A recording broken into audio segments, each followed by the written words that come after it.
Hi there, today we're looking at a couple of items from SteelSeries. The first one up is the SteelSeries free touchscreen gaming controls, which are designed to enhance the tablet gaming experience. This is the second item that we've looked at from the SteelSeries free range, and the first one was this item here. That's a small mini controller, which is called the SteelSeries free, and it is designed to connect via Bluetooth to your tablet, charges via USB, has D-pad, analog sticks, action buttons and two shoulder buttons. When using it, it works very well when games support it, but it is an expensive device and so not suited to everyone's use. On the cheaper end of the scale, we have today's item, which is, as I say, the free touchscreen gaming controls. So let's take a look at them.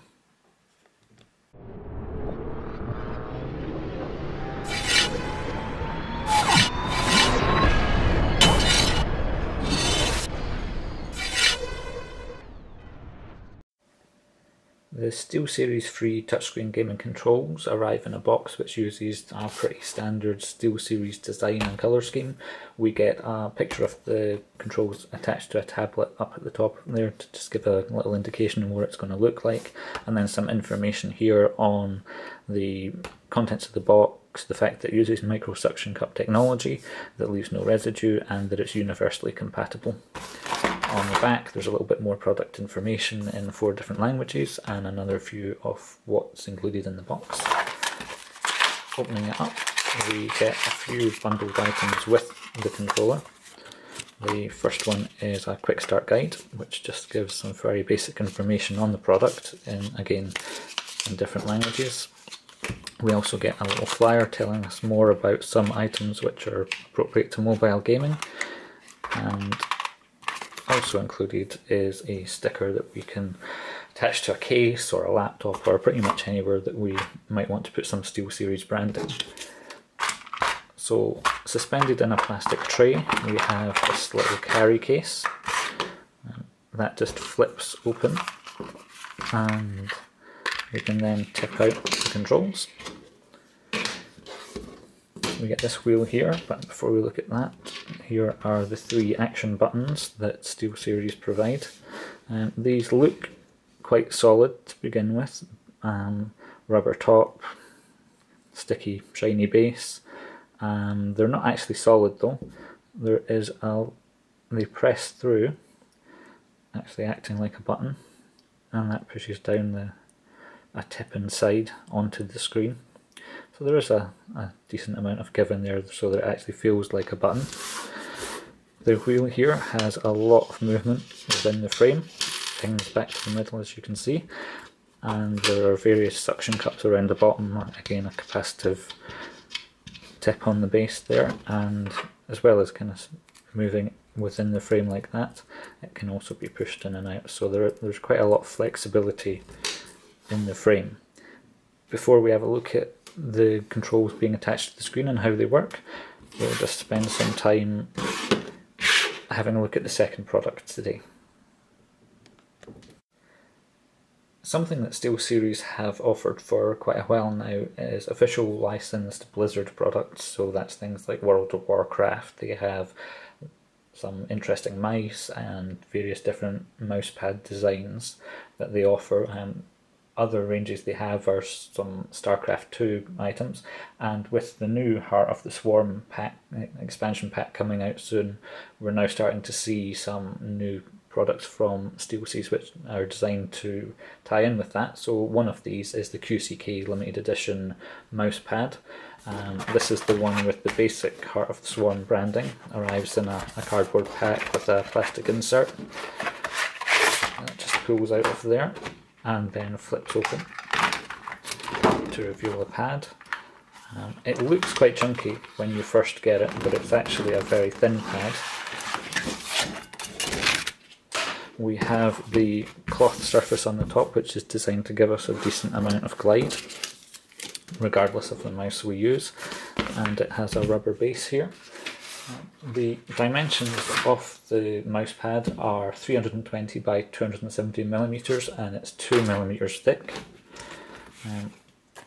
as normal, we get a few different things with the pad. So it's a little manual here, another sticker that we mentioned earlier in the SteelSeries free part of the video, and very standard cloth mouse pad, nice and thin, gives you that little bit of padding for when your wrist is on the pad itself, and it's finished very nicely.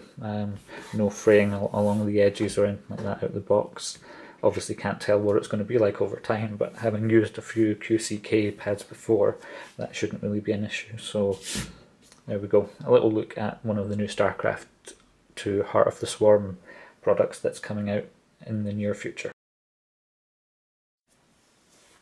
So to install the touchscreen controls, we would just launch a game. While it's launching, I'll add them to the screen. So you place them roughly where you think the controls are going to be, because often when you pause a game the controls disappear and a menu comes up, so you wouldn't necessarily do it when the game's not running. You pop the controls on the screen and they just sit on. They're a little bit tacky to begin with. You can see even just laying them on, they've already grabbed onto the screen. You can lift them off with essentially as if they're not even stuck on at all. There's really no, it's almost like they're very, if you had a magnet, a very weak magnet, and stuck it to a piece of metal, they just lift on and off, almost like that sort of feel. So we load the game up, and when the controls appear on the screen after it's loaded, we then just slightly tweak. This one actually doesn't stick quite as well on its own. There's still a little bit of stickiness there, but when we actually get the controls coming up, we line them up just like that, press down on the frame just to give it that little bit of strength, and then over here we can just place the controls wherever we want them. On Sonic there's only 2 buttons, so you can see that tapping them has immediately kicked it off. So on the left hand side here you can see the D-pad moving as we move the center section of the controller. Over here we've got the jump button, and then we can combine Sonic and Tails with this button here, and off they go. Hit it again for them to come out. So essentially we've got a D-pad and 2 action buttons over the right hand side, which makes Sonic feel a lot more like the full console version of the game. If we then switch back out of the game and switch into something like FIFA, which we have running in the background there, and resume the match, see there's 3 buttons here, so you would just slightly realign the controls here.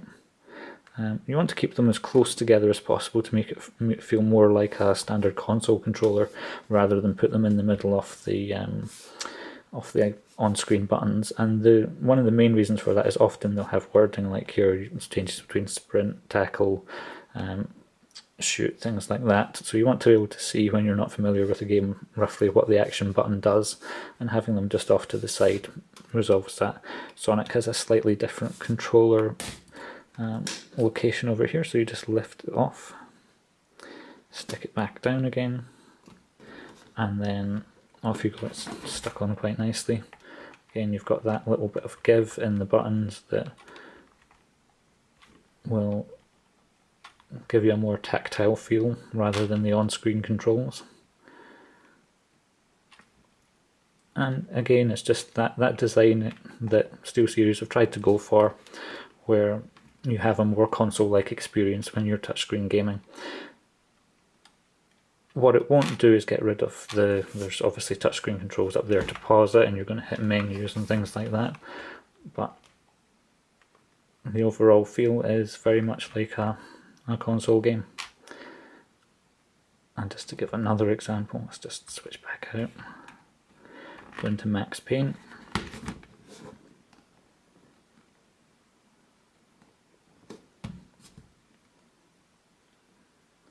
And just take a moment to load, but again you'll see that there are, take these off here.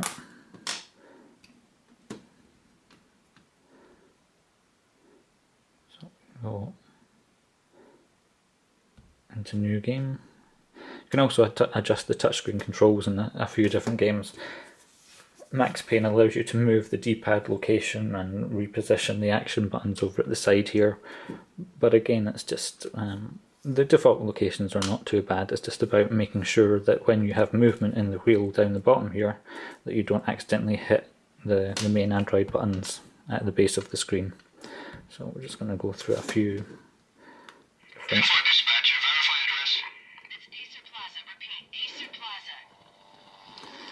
introduction videos and things like that that kick off on Max Payne. Shots fired on the rooftop. An assault in progress at Acer Plaza. Repeat, an assault in progress.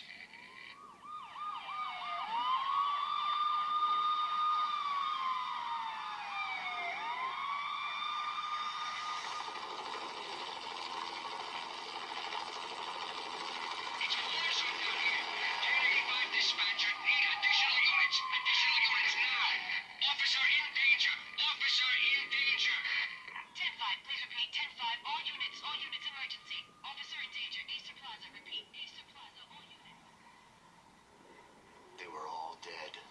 The final gunshot was an exclamation mark to everything that had led to this point. I released my finger from the trigger, and then it was over. To make any kind of sense of it, I need to go back 3 years.